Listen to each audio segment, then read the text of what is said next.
In the quiet town of Hollow Creek, 17-year-old Mia Grant lived a life that to anyone looking from the outside appeared almost boring in its simplicity. She was the kind of girl who never caused trouble, never stayed out too late without a good reason, and never gave her parents a reason to worry. Her grades were consistently at the top of her class, and she had a spot on the school's track team, often seen jogging along the streets in the late afternoons. She was polite with her teachers, helpful with her classmates, and friendly enough to the neighbors that no one ever thought to watch her too closely. To the people around her, Mia was just a responsible teenager with a bright future ahead of her. But beneath that surface, small changes were beginning to form, changes that would lead her into something far more dangerous than anyone could have guessed. It started subtly, in ways that seemed harmless at first. Mia began spending more time alone, retreating to her bedroom earlier in the evenings. She was still polite to her parents, but there was a new edge to her tone when they asked about her day. Her phone, once left casually on the kitchen counter, was now always in her hand or tucked safely in her pocket. Text notifications lit up her screen more frequently, and she began to turn away when typing a response, her body angled just enough to shield the words from anyone nearby. On weekends she often claimed to be meeting friends or going for a run, but the friends she mentioned later admitted they hadn't seen her as much as they used to. Her parents noticed, of course, but they chalked it up to normal teenage independence. They assumed she was just growing up, learning to set boundaries, and valuing her own space. In a way, it was almost reassuring. Mia had never gone through the rebellious phase that other parents dreaded. Perhaps this was her version of it, harmless and temporary. What they didn't know was that every small change was part of something carefully hidden, something she didn't dare speak about. At school, she remained her usual self. She turned in assignments on time, laughed when her friends joked around, and still attended practice for the track team. But even there, subtle differences appeared. She sometimes seemed distracted, lost in thought during warm-ups, her eyes fixed on something far away. When friends invited her to hang out after practice, she often declined, saying she had to get home early or that she had extra work to do. Those who knew her well could sense that she was keeping something from them, but they didn't press. Teenagers have secrets. It was easy to leave it at that. The truth was that Mia had built an entire private world separate from her public life, one that lived on her phone and in the quiet corners of the town. It was a secret that made her heart race and her hands shake sometimes, not from fear, but from the intoxicating thrill of it all. She felt older when she thought about it, as though she was part of something adults wouldn't understand. It gave her a rush she didn't find anywhere else, and that feeling kept her coming back. The streets of Hollow Creek, lined with neat houses and trimmed hedges, made the perfect backdrop for her hidden life. It was the kind of place where nothing bad was supposed to happen, where people left their front doors unlocked and waved at strangers passing by. The illusion of safety was strong here, and it was that very illusion that allowed Mia's secret to remain invisible. She knew which streets were quietest at night, which shortcuts avoided busy intersections, and which parks were empty after dark. Every step was calculated, every choice deliberate, and the more careful she was, the more confident she became that no one would ever find out. But despite her best efforts, there were cracks in her perfect cover. Her sudden disinterest in spending time with old friends, the unexplained changes to her schedule, the faint smell of unfamiliar cologne that clung to her hoodie one night when she came home later than usual. If her parents had asked the right questions at the right time, if her friends had pushed her to open up, perhaps the truth would have surfaced sooner. Instead, the signs were brushed aside, each one dismissed as nothing more than part of growing up. In reality, the life Mia presented to the world was only half the truth. Beneath it was a second life, carefully hidden and meticulously maintained, one that was far more complicated than anyone could have imagined. And though she didn't yet realize it, that secret life was already spiraling toward exposure, dragging her into a storm she would not be able to control. The calm, quiet town of Hollow Creek was about to witness something that would shatter its peaceful image forever. Aaron Miles had been a part of Hollow Creek for nearly a decade, and in all that time, no one had found a reason to speak badly of him. He was the kind of neighbor people trusted without hesitation. If your car wouldn't start on a cold morning, Aaron was the first to show up with jumper cables. If a fence needed mending, he'd offer his tools before you even asked. He was known for small acts of kindness, fixing squeaky bicycle chains for the kids on the street, helping elderly residents carry groceries, and clearing snow from the driveways of those who couldn't manage it themselves. It was easy to believe that Aaron was exactly what he appeared to be, a dependable, good-hearted man who valued community and hard work. He ran a small auto repair shop near the edge of town, the kind of place that seemed frozen in time. The walls were lined with old calendars, each one showing faded images of muscle cars from the past. The floor carried the permanent scent of oil and rubber, and a small radio in the corner played classic rock almost all day. Locals brought their vehicles there without question, and even when Aaron took longer than expected on a repair, no one doubted his honesty. They trusted him with their cars, their money, and unknowingly with much more. Aaron's personal life was a mystery, but not in a way that made people suspicious. He simply didn't talk much about himself. He had no wife, no visible long-term partner, and no children. Most assumed he was simply private, maybe even a little shy. His house was a modest single-story place, at the very end of Pinwood Lane, a quiet street with little traffic. The blinds were almost always drawn, and the front yard was kept just neat enough to avoid notice. People saw him leave for work early and return home late, and few ever stopped to wonder what he did in the hours between. What most didn't know was that Aaron had an instinct for identifying certain people, those who were vulnerable, those who were curious, those who could be pulled closer with the right combination of charm and attention.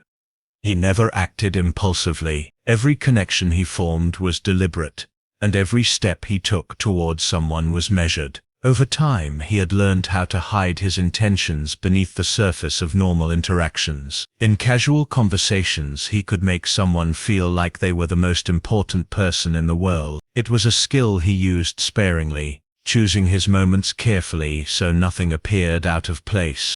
When he first noticed Mia, it wasn't in some dramatic encounter. It was a passing moment, her running laps at the public track, as he jogged slowly in the opposite lane. He had seen her before in town, but only in quick glimpses, walking with friends, standing in line at the local cafe, carrying books from the library. At the track, she seemed focused and determined, pushing herself to finish each lap without slowing. That discipline caught his attention. He began timing his visits so they overlapped with hers, offering a friendly nod at first, nothing more. Slowly, the nods turned into brief exchanges, casual remarks about the weather, the track conditions, or how many laps she had done that day. Aaron was patient. He didn't push for anything too soon. Instead, he let the familiarity build naturally. To anyone watching, it looked harmless. Just two people who happened to cross paths during their workouts. But under the surface, his mind was working in quiet calculation. He noticed when she began staying a little longer after practice, when her responses shifted from polite acknowledgement to genuine engagement.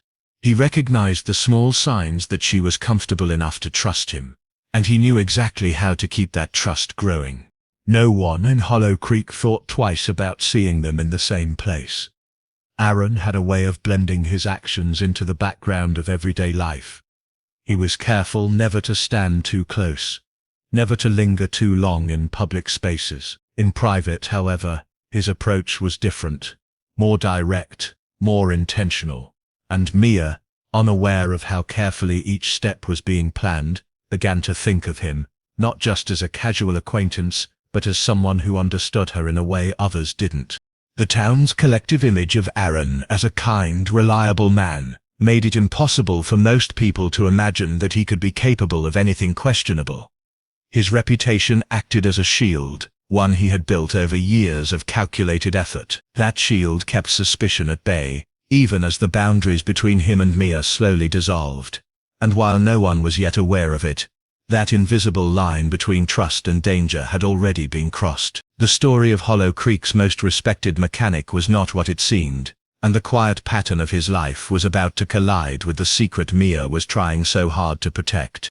Their connection had started so subtly that even Mia had trouble pinpointing the exact moment it shifted from casual conversation to something entirely different. At first, it was just Aaron's friendly presence at the running track, the way he seemed genuinely interested in how her training was going. He noticed the small details others overlooked, how she tied her shoelaces twice before starting a run, how she stretched her calves longer on colder days. It felt flattering to be seen so closely, especially by someone older, someone who carried himself with quiet confidence. As the weeks passed, their interactions expanded beyond the track. Aaron began suggesting new running routes, recommending places in town that were worth checking out. These suggestions were harmless enough on the surface, but each one was an opening, an invitation to spend time away from the public eye. Mia began finding reasons to accept, telling herself it was nothing unusual. One day it was a quick stop at a small cafe after practice. Another time it was a detour down a wooded trail he claimed had the best view of the sunset. The more they met, the more Aaron learned about her life. He knew which subjects made her light up, and which made her uncomfortable. He asked about her family, but never in a way that felt invasive, more like he was trying to understand her world. When she talked about feeling misunderstood at home, he leaned into that vulnerability, assuring her it was normal, and that not everyone fit neatly into the boxes other people expected. His words made her feel older, as though she had stepped into a level of understanding her peers couldn't reach.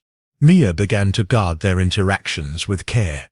She deleted text messages after reading them, memorized meeting times instead of writing them down, and cleared her search history regularly. Every precaution added to the thrill, and with each step, the secrecy became a game she was determined to win. The meetings grew longer, often stretching late into the evening. Aaron's house became the safest place for them to talk without the risk of running into someone they knew. It was a modest space, sparsely decorated, but the privacy it offered felt like a hidden sanctuary.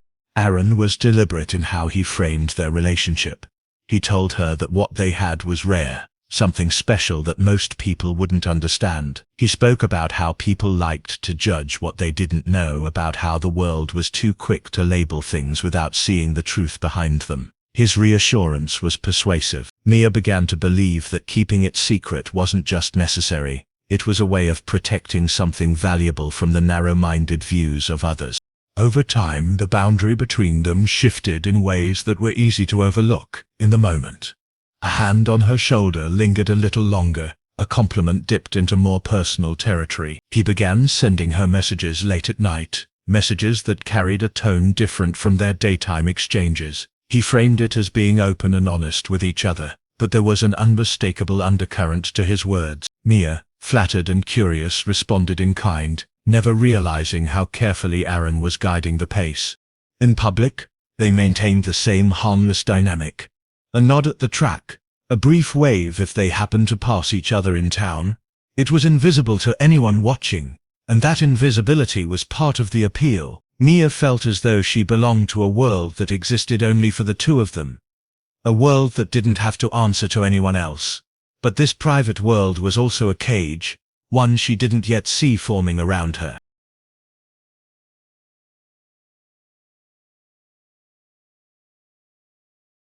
Aaron's influence reached further than she realized. She began skipping outings with friends more often, saying she was too busy or too tired. She avoided family dinners, retreating to her room with the excuse of homework. Each withdrawal made it easier for Aaron to become the central figure in her life. She didn't question it, because it all felt natural, like the slow shifting of seasons, subtle enough that you don't notice the change until it's already taken hold. By the time winter set in, their meetings were a regular part of her life. Snow muffled the streets at night, and the glow of Aaron's porch light became a signal she recognized instantly. She told herself it was harmless, that she was in control, but the truth was that the control had already slipped away. What they shared was no longer just a secret. It was a carefully constructed reality, designed to keep her close and keep others out. And though she didn't yet see it, this reality was moving toward a breaking point, one that would shatter the illusion she thought she was protecting. It was a stormy Thursday evening when the first crack appeared in the wall of secrecy. Mia had built so carefully. The rain had been steady all day, the kind that turned streets into glistening rivers and left the air smelling of wet asphalt.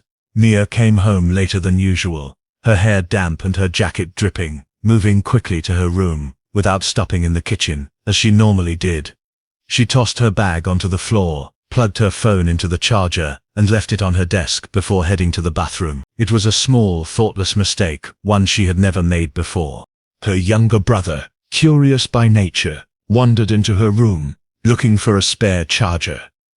The phone lit up the moment he touched the desk. A message notification appeared, the screen glowing with words that stopped him in place. The name at the top was A, and the short preview of the message was unmistakably intimate. It was not the kind of thing a 17-year-old girl should be receiving from someone who was clearly much older. He stared for a moment, then with a mix of shock and confusion, ran to find their mother. When Mia returned, the air in the house felt different. Her mother stood in the living room, holding the phone tightly, her face pale and tense. The questions came quickly. Where had she been? Who was this person?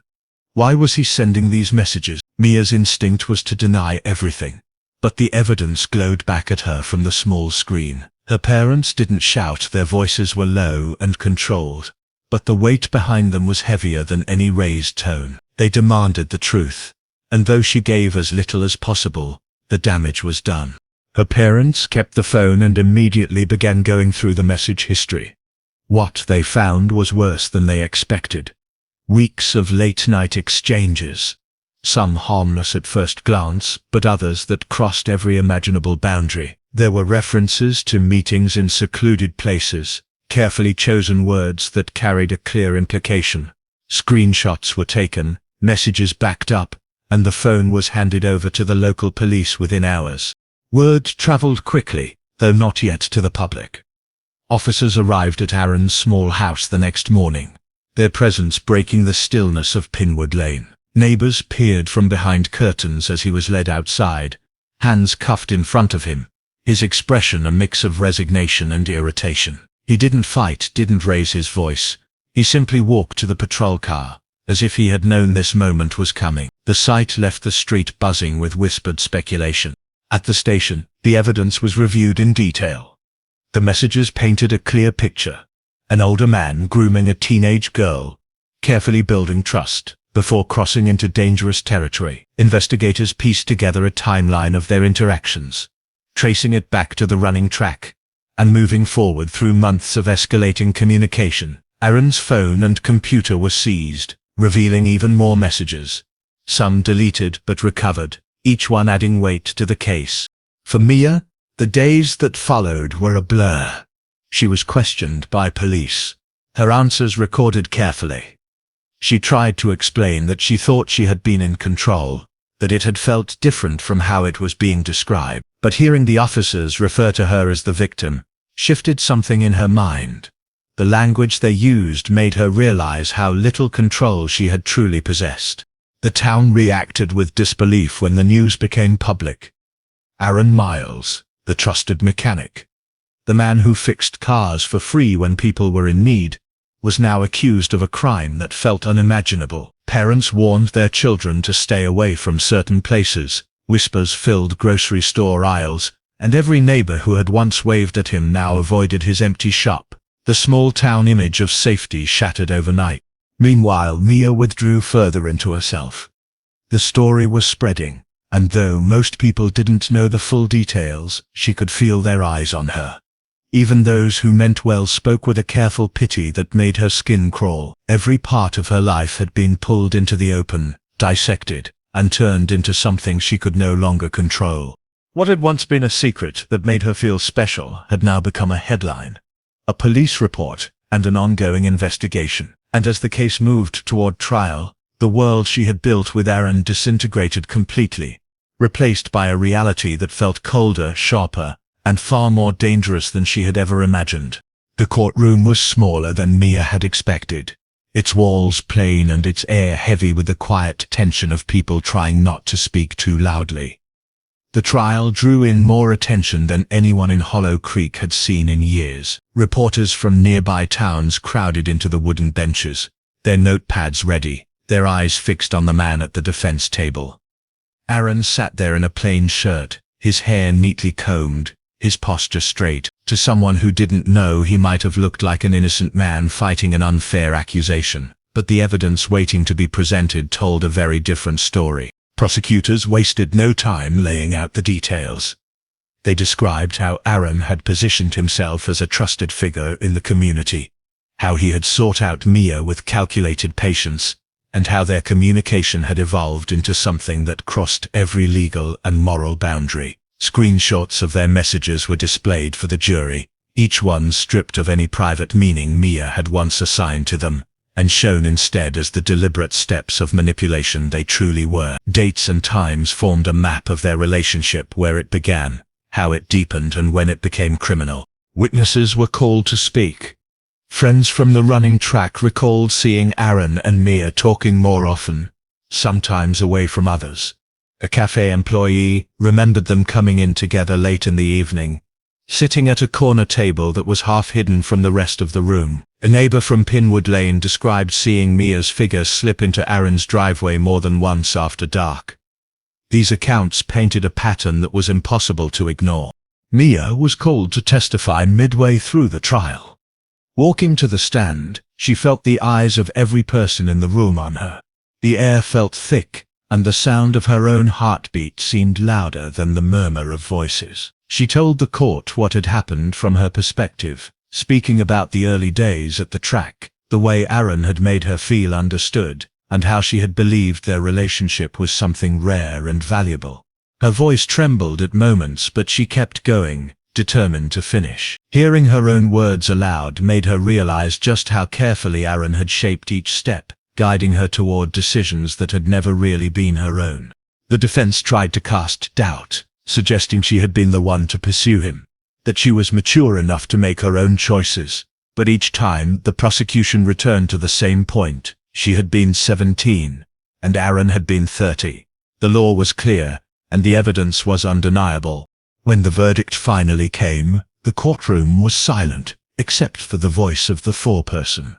Guilty on all counts. Aaron's face barely changed, but there was a flicker in his eyes. A small, sharp acknowledgement that the game he had been playing was over. The judge handed down a sentence that would keep him behind bars for years, stripping away the carefully built image he had maintained for so long.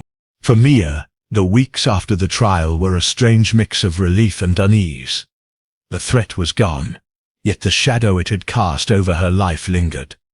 She found herself avoiding places where she might run into people who had followed the case too closely. The running track, once a place of focus and escape, now felt like a reminder of everything that had happened. She deleted her old social media accounts, started fresh, and kept her world smaller than it had ever been before. Her family, though supportive, had changed too. They were more protective, quick to question where she was going and who she was talking to. She understood why, but it made her feel as though she had lost more than just her trust in Aaron. She had lost parts of her independence, pieces of her freedom. Hollow Creek, once a town defined by its quiet streets and friendly faces, carried a different reputation now. People still waved to one another, but their smiles were cautious, their conversations slower to open. The story of Aaron Miles became something whispered about, a cautionary tale that parents told their children. It was a reminder that danger didn't always come from strangers in dark alleys. It could come from someone you saw every day, someone you thought you knew. In time, Mia began to rebuild, though the process was uneven. Some days she felt strong, certain that she could move forward without the past weighing her down. Other days, the memories returned without warning, catching her off guard in moments that should have been ordinary. She learned that recovery wasn't about erasing what had happened, but about living with it in a way that didn't control her. Aaron's name faded from the headlines eventually, replaced by new stories, new scandals.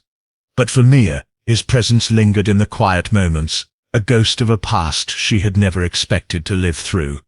She had once believed their secret was something worth protecting. Now, she understood it had been a trap all along, one that she had barely escaped.